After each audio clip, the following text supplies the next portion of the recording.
Sir Vijayabhaskar గారు, మరి మిమ్మల్ని ఆయన అడ్రస్ చేసింది, మిమ్మల్ని క్వశ్చన్ చేసింది, మీరే ఆన్సర్ చేయాలి.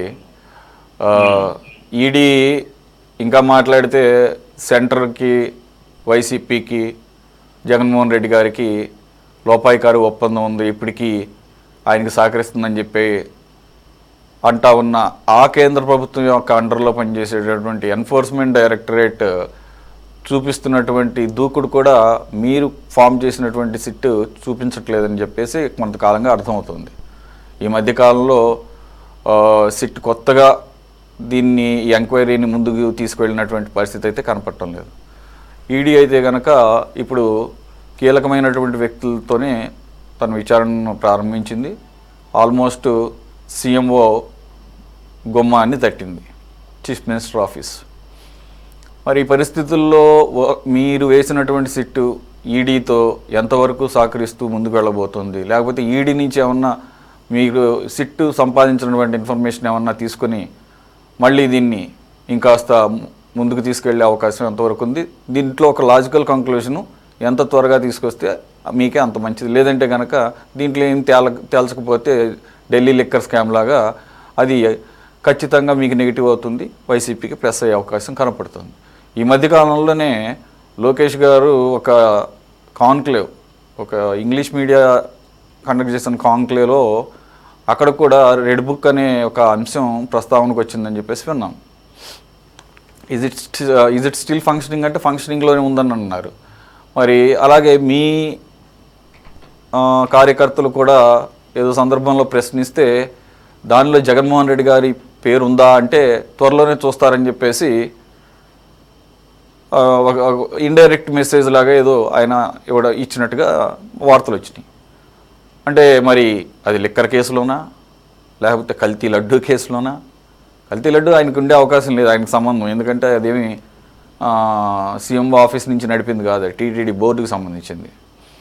కాబట్టి ఇంకా చాలా రకాల కేసులు, ఆ టైంలో జరిగినటువంటి స్కామ్లు బయటకు వస్తున్న సందర్భంలో మరి దేన్ని ఉద్దేశించి ఆయన మాట్లాడారు త్వరలోనే చూస్తారని చెప్పేసి. అంటే ఈ ఈడీ ఈ రకంగా ముందుకెళ్ళబోతుందని చెప్పేసి ఆల్రెడీ ప్రభుత్వానికి ఇన్ఫర్మేషన్ ఉందా సెంట్రల్ గవర్నమెంట్ నుంచి?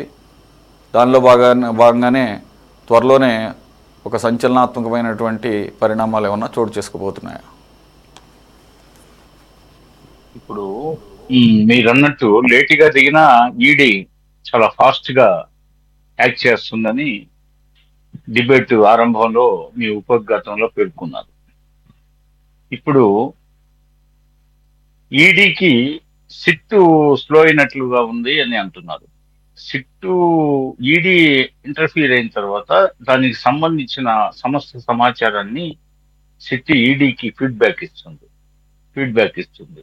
ఆ నేపథ్యంలో ఈడీ పుష్కలమైన సమాచారంతో దూకుడు పెంచడం జరిగింది. పోతే ఈడీ కేంద్ర ప్రభుత్వ దర్యాప్తు సంస్థల్లో సిబిఐ, ఈడీ ఇవన్నీ, అంటే కేంద్ర ప్రభుత్వానికి సంబంధించిన ఈడీ దూకుడుగా ఉందంటే అక్కడ కేంద్ర ప్రభుత్వ పెద్దల్ని అనుమానించాల్సిన అవసరం ఏమి ఉండదు. అందులో ఎలాంటి ఒకవేళ వ్యక్తిగత పరిచయాలు ఉంటే ఉండొచ్చు, అది వేరు. కానీ ఇక్కడ ధర్మానికి సంబంధించి, న్యాయానికి సంబంధించి వేలాది మంది మన మిత్రులు సైదా గారు పేర్కొన్నట్టు వేలాది మంది పుస్తకం తెగిపోయారు. ఎంతో మంది బెడ్ రెడెన్ అయ్యారు, ఎంతో మంది హాస్పిటలైజ్ అయ్యి ఎంతో వ్యయ ప్రయాసాలకు గురయ్యారు, ఎంతో మంది కూలీనాలి వాళ్ళు కుటుంబాలు గూడు చెదిరిపోయి, అదేవిధంగా ఎంతో మంది కార్మికులుగా మారిపోయారు. ఈ ఈ విషాదకర సంఘటనలు ఢిల్లీకి తెలుసు. ఢిల్లీ అంటే ఢిల్లీ ప్రభుత్వం కాదు, కేంద్ర ప్రభుత్వ పెద్దలు తెలుసు ఇవన్నీ. పోతే వాళ్ళకి మానవత్వం ఉంది. వాళ్ళకి ఇక్కడ ఏముంది? ఇప్పుడు జగన్మోహన్ రెడ్డికి మోడీ గారు సహకరించి ఉపయోగం ఏముంది? ఎందుకు సహకరిస్తాడు? ఇప్పుడు ఆయన మాతో ఎన్డీఏ భాగస్వామి మాతో కలిసి ఉన్నాడు. మాకు కేంద్రంలో 2 మంత్రులు ఉన్నారు. అదేవిధంగా రాష్ట్రంలో మేము ఎన్డీఏ భాగస్వామ్య పక్షంలో బీజేపీ భాగం కనుక వాళ్ళకి ఒక మంత్రి పదవి ఇవ్వడం జరిగింది. వారు ఒక 8 మంది శాసనసభ్యులు ఉన్నారు. పోతే తను కూర్చున్న కొమ్మను తాను నరుక్కున్నట్టు అవుతుంది కదా. ఆ? ఆ, వాళ్ళ వాళ్ళకి విజ్ఞత లేకుండా ఎలా ఇలా జగన్మోహన్ రెడ్డి సహకరించిన దానివల్ల వాళ్ళకి ఉపయోగం ఏంటి? ఎందుకు సహకరిస్తారు? దీనివల్ల ఏమవుతుంది? కంప్లీట్ ఎన్డీఏ పక్షం ఎన్డీఏ పక్షం బీటల వారి ఎందుకు చేసుకుంటారు? ఎన్డీఏ పక్ష దాన్ని రోజు రోజుకి బలోపేతం చేయాలని ఆ, అనే ఉద్దేశంతో ఎన్డీఏ భాగస్వామ్య పక్షాలు ఉన్నాయి కానీ పోతే నిన్న బీహార్లో కూడా ఆయన స్వచ్ఛందంగా నేను రాజీనామా చేసి కేంద్రానికి వెళ్తా అన్నాడు నితీష్ గారు. అలా ఆ, ఎక్కడ ఇబ్బందులు తలెత్తకుండా ఒకరికొకరు పరస్పరం సహకరించుకొని ప్రజాసేవ చేయాలనే సంకల్పంతో ఉన్నప్పుడు అంత సీనియర్ పొలిటీషియన్ గా మోడీ గారు అయితేమి, అమిత్ షా గారు అయితేమి జగన్మోహన్ రెడ్డికి ఎట్టి పరిస్థితుల్లో సహకరించరు. సహకరించిన దానివల్ల వాళ్ళకు వచ్చే ఉపయోగం కూడా లేదు. పోతే గవర్నమెంట్ ఇప్పుడు అక్కడ పదిలంగా ఉంది, ఇక్కడ పదిలంగానే ఉంటుంది. కాబట్టి ఈ నేపథ్యంలో ఆ, ఒకవేళ వాళ్ళు చెప్పుకోవచ్చు, ప్రచారం చేయొచ్చు. గతంలో విజయసాయి రెడ్డి ఏదేదో ఏదేదో గుంట నక్కలాగా ఉండి ఈ అపోహలకి అనుమానాలకి బాగా ఈ విజయసాయి రెడ్డి వలనే ఇది ఎక్కువగా మనకి ప్రపంచానికి బాగా ఎప్పుడు చూసినా వాళ్ళ ఆదరణ ఉన్నా లేకున్నా, వాళ్ళ ఆశీస్సులు ఉన్నా లేకున్నా ఈ విజయసాయి రెడ్డి అనేవాడు ఈ విధంగా యాక్ట్ చేసేవాడు అనమాట. అక్కడ ఎప్పుడు చూసినా పార్లమెంటు సెంట్రల్ హాల్లో తిరుగుతూ, లేకపోతే పిఎం ఆఫీసు అటు ఇటు తిరుగుతూ, లేకపోతే అమిత్ షా ఆఫీసు. ఎందుకంటే అతను పార్లమెంట్ సభ్యుడు. అతనికి అదేమంటే నేను ఏదో ప్రజా సమస్యల మీద, ఆయన ఏదో పెద్ద ప్రజా సమస్యలు పరిష్కరించేవాడు లాగా యాక్ట్ చేసేవాడు. Show master. దీనివల్ల ఏంటంటే అనుమాన బీజాలు తలెత్తాయి అన్నమాట. ఏంటి ఇదంతా లాబింగ్ చేస్తున్నాడు విజయసాయి రెడ్డి ఇది ఇది. పోతే ఇక రాజకీయాల్లో అతను ముఖ్యమంత్రిగా ఉన్నాడు కాబట్టి ఆ సమయంలో జగన్మోహన్ రెడ్డి రా ఇప్పుడు ఒక ముఖ్యమంత్రులు ప్రధానమంత్రిని కావాల్సిన ఆవశ్యకత ఉంటుంది.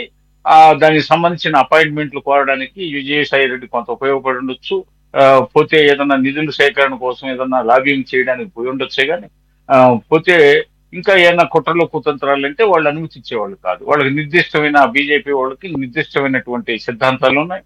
వాళ్ళ అంతేగాని ఇది నిన్నగా మొన్న మొక్కలో పుట్టి భవిష్యత్తులో మాడిపోయే పార్టీగా భావించి కాంగ్రెస్ వాళ్ళందరికీ వెన్నుపోటు పొడిచి వాళ్ళ నాన్న కాంగ్రెస్ లో పెరిగాడు. వాళ్ళ నాన్న ముందు బ్రహ్మానంద రెడ్డి కాంగ్రెస్ లో ఎమ్మెల్యే అయ్యాడు, తర్వాత కాంగ్రెస్ లోకి వచ్చాడు. ఈయన కాంగ్రెస్ మొత్తాన్ని బలహీనపరిచేసి కాంగ్రెస్ పార్టీలో పుట్టిన జగన్మోహన్ రెడ్డి కాంగ్రెస్ పార్టీకి వెన్నుపోటు పొడిచి వైఎస్ఆర్ వాళ్ళ నాన్న పేరుతో వ్యక్తిగత పేరుతో ఒక పార్టీ పెట్టుకొని దాన్ని వ్యక్తిగత పేరు అని అంటారని దానికి ఏదో శ్రామిక యువజన శ్రామిక రైతు పార్టీ అని ఏదో వక్ర భాష్యం చెప్తుంటారు ఆ వైసీపీ శ్రేణులు. అది వేరే విషయం అనుకోండి. పోతే అందుకని జగన్మోహన్ రెడ్డి ఆ రోజు మంత్రిగా ఉన్నాడు, ముఖ్యమంత్రిగా ఉన్నాడు. ఈయన విజయసాయి రెడ్డి లాంటి వాళ్ళు ఎంపీలుగా ఉన్నారు. ముఖ్యమంత్రి కలవడానికి కొన్ని అపాయింట్మెంట్స్ విషయంలో, ఫైల్స్ విషయంలో, కేంద్ర రాష్ట్ర సంబంధాల విషయంలో అప్పుడప్పుడు కలిసి ఉన్నారు. కానీ విజయసాయి రెడ్డి ఓవర్ యాక్షన్ వల్ల ఈ అపోహలకు తావు ఇవ్వడం జరిగింది. మాతో మోడీ గారు ఎన్డీఏ భాగస్వామిగా ఉన్నారు కాబట్టి, మేము ఆయనతో కలిసి ఉన్నాం కాబట్టి పరస్పరం సహకరించుకుంటూ అటు కేంద్రంలో ఇటు రాష్ట్రంలో రాష్ట్రాన్ని ప్రగతి పదంలో నడిపించాలా. జగన్మోహన్ రెడ్డి 5 సంవత్సరాల పాలన అంతా విఘటించింది కాబట్టి, అంధకారంలోకి ఆంధ్రప్రదేశ్ పోయింది కాబట్టి, అక్షర క్రమంలో ఆంధ్రప్రదేశ్ ముందుండమే కాకుండా ప్రగతి పదంలో కూడా ముందుండాలనే ఉద్దేశంతో మేము చాలా సంక్షేమ అభివృద్ధి కార్యక్రమాలను పరుగులు పెట్టించడానికి చేస్తున్న ప్రయత్నం. అదే విధంగా లోకేష్ బాబు గారి రెడ్ బుక్ అంటే ఏముందండి? రెడ్ బుక్ అది రాజ్యాంగమా? కాదు. రెడ్ బుక్ అంటే రెడ్ అనేది మనం ప్రమాదానికి సంకేతంగా, అంటే రెడ్ బుక్ లో రాయబడిన అంశాలు వ్యక్తులు వ్యక్తులు, ప్రమాదకర అధికారులు, ప్రమాదకర రాజకీయ నాయకులు. రెడ్ బుక్ మనం ఎక్కడైనా రెడ్ ఎందుకు వేస్తారు? రోడ్డు మీద పోతుంటే రెడ్ సింబల్ ఉంటుంది అంటే డేంజర్, ఇక్కడ బొత్తిని కడుతున్నారు, లేకపోతే డైవర్షన్ ఉంది. పోతే ఒక సబ్ స్టేషన్ దగ్గరికి పోతే రెడ్ ఇది ఇస్తారు, అది శవం, అది పుర్రె ఒకటి వేసి. అట్లా రెడ్ బుక్ అంటే రెడ్ బుక్ రాజ్యాంగం అని వక్రీకరించడం. వాళ్ళది రాజారెడ్డి రాజ్యాంగం కావచ్చు కానీ ఇది ఇది ప్రజాస్వామ్యాన్ని పరిగణింప చేయడానికి మేము యువగణం పాదయాత్ర అప్పుడు ఆయన బయలుదేరి వస్తూ ఉంటే ఎక్కడికక్కడ సమస్యలతో శోక సముద్రంలో జనాలు చెప్పుకుంటూ వచ్చారు సమస్యలు. వాటిలో ప్రధానమైనవి నేను నోట్ చేసుకుంటాను. మాకు అధికారం వచ్చినప్పుడు వీటిని పరిష్కరించడానికి ప్రయత్నం చేస్తామని చెప్పాడు. అందులో భాగంగా అధికారులు, కొంతమంది అవినీతి అధికారులు, అక్రమాలు చేసిన వాళ్ళు, అదే చట్ట వ్యతిరేక కార్యక్రమాలకు పాల్పడిన వాళ్ళు, అదే విధంగా పాలకులు, అదే విధంగా ఏలికలు, ఇలా బ్యూరోక్రాట్స్, ఇండస్ట్రియలిస్టు, వీళ్ళంతా ఉన్నారు ఆ క్రమంలో. వాళ్ళందరూ రాసుకున్నారు, దానికి బెంబేలు ఎత్తిపోతున్నారు వాళ్ళు. మాది కక్ష సాధింపు ప్రభుత్వం అంటే మేము తప్పులు చేస్తాం, దోచుకుంటాం, దాచుకుంటాం, దాడులు చేస్తాం, దౌర్జన్యాలు చేస్తాం, అక్రమంగా అరెస్టులు చేస్తాం, మీరు మాత్రం మమ్మల్ని సైలెంట్ గా వదిలేయాలి. అందుకే మేము అధికారంలోకి వచ్చిన నెల నెల దాటంగానే జంతర్ మంతర్ ఢిల్లీకి పోయి దందాలు అవి చేసి, ఆమ్, అంటే వాళ్ళకి అధికారం పోతే ఎంత అధికార కాంక్ష ఉందో, అధికారం పోయిందనే దుగ్ధతో వాళ్ళు తట్టుకోలేకున్నారు. ఎందుకంటే ఎన్ని సిబిఐ కేసులు, ఈడీ కేసులు అన్ని ముంచుకొస్తున్నాయి. అదేవిధంగా రాష్ట్ర ప్రభుత్వం కొత్తగా పెడుతున్న కేసులు, వీటన్నిటితో వాళ్ళకి అధికారం తక్షణమే కావాలి. వాటన్నిటిని డిలే చేయడానికి, వాటన్నిటిని మాఫీ చేయించుకోవడానికి, అదేవిధంగా దోచుకున్న డబ్బుల్లో బహిర్గతం కాకుండా ఉండేదానికి, ప్రత్యర్థుల మీద ఇంకా ప్రత్యర్థుల్ని వాళ్ళు దాడి చేయడానికి, అరెస్టులు చేయడానికి, చంపేయడానికి, హత్యలు చేయడానికి. బాబాయ్నే చంపించారు, పరిటాల రవి మర్డరు వాళ్ళ జగన్మోహన్ రెడ్డి చేయించాడనే అభియోగాలు ఉన్నాయి. ఆఖరికి తిరుపతి దేవస్థానం తలనీలాల కాంట్రాక్ట్ లో కూడా అవినీతి. ఆ, ప్రపంచంలో ఎండేంజర్డ్ స్పీషీస్ గా భావించబడే రెడ్ శాండర్స్ ప్రపంచంలో ఎక్కడ అది సహజ సిద్ధంగా పెరగదండి. అలాంటిది లిమిటెడ్ ఏరియాలో ఉంది. దాన్ని మనం అపురూపంగా చూసుకోవాలి. అది గర్వకారణం మనకు ప్రపంచంలో. ఆ భగవంతుడి యొక్క ఆశీస్సులతో రెడ్ శాండర్స్ ఎంత చక్కటి రక్త చందనం. ఆ రక్త చందనం మొత్తాన్ని కలసబడేటట్టు చేశారు ఆ మొత్తం ఆ 5 సంవత్సరాల పనులు. అదేవిధంగా ఇంకా నక్షత్ర తాబేళ్లని విన్నాం ఆయన పాలనలో. ఎన్నో నక్షత్ర తాబేళ్లు ఎయిర్పోర్ట్ లో పట్టుకున్నారు, విశాఖ ఎయిర్పోర్ట్ లో పట్టుకున్నారు, హైదరాబాద్ పోర్ట్ లో పట్టుకున్నారు, మద్రాసు విమానాశ్రయంలో. వీళ్ళంతా తెలుగు వాళ్లే చేసినట్టు ఆ రోజు వార్తలు వచ్చాయి. ఈయన ముఠాలే వీళ్ళంతా. గనుల్ని, వనుల్ని, ఫారెస్ట్ ని సర్వాన్ని దోచేశారు. తిరుమల దేవస్థానానికి సంబంధించి అనేక కుంభకోణాలు మీకు తెలుసు. గోవిందరాజ స్వామి టెంపుల్ దగ్గర నుంచి, వెంకటేశ్వర స్వామి లడ్డు దగ్గర నుంచి ఇంకా అన్ని తెలుసు మీకు. పోతే ఈ నేపథ్యంలో మేము జగన్మోహన్ రెడ్డి అన్ని కేంద్ర ప్రభుత్వం తన రీసెర్చ్ అండ్ అనాలిసిస్ వింగ్ ఉంది, సిబిఐ ఉంది, పోతే ఇంటెలిజెన్స్ సెంటర్లు ఉంది, పోతే వాళ్ళకి బీజేపీ రాష్ట్ర శాఖ ఉంది, వాళ్ళ శ్రేణుల ద్వారా వాళ్ళు తెప్పించుకున్న సమాచారం ఉంది, వాళ్ళు స్వయంగా సేకరించేది ఉంది, కేంద్ర ప్రభుత్వ దర్యాప్తు సంస్థలు ఉంది. జగన్మోహన్ రెడ్డి అరాచకాలు తెలుసు, అవినీతి అక్రమాలు తెలుసు. కాబట్టి వాళ్ళకి ఎట్టి పరిస్థితుల్లో సహకరించనని నేను మన మిత్రుడు సైదా గారికి గట్టిగా నేను చెప్పగలుగుతున్నాను. అదేవిధంగా ఈ ప్రేక్షకులందరికీ కూడా నేను తెలియజేస్తున్నాను. ఆ పరిస్థితి వాళ్ళు ఎందుకు తెచ్చుకుంటారండి? ఇంత పెద్ద అభియోగాలుండి ఇదంతా ఒక రాక్షస రాజ్యం, 5 ఏళ్ళు ఇదంతా రాక్షసమోక అని చెప్పి ప్రజలంతా ఈ అట్టుడికి పోయి ఈ అరాజకానికి తట్టుకోలేని పరిస్థితిలో అతనికి రహస్య మద్దతు ఇస్తే గబ్బు పెట్టేది ఎవరు?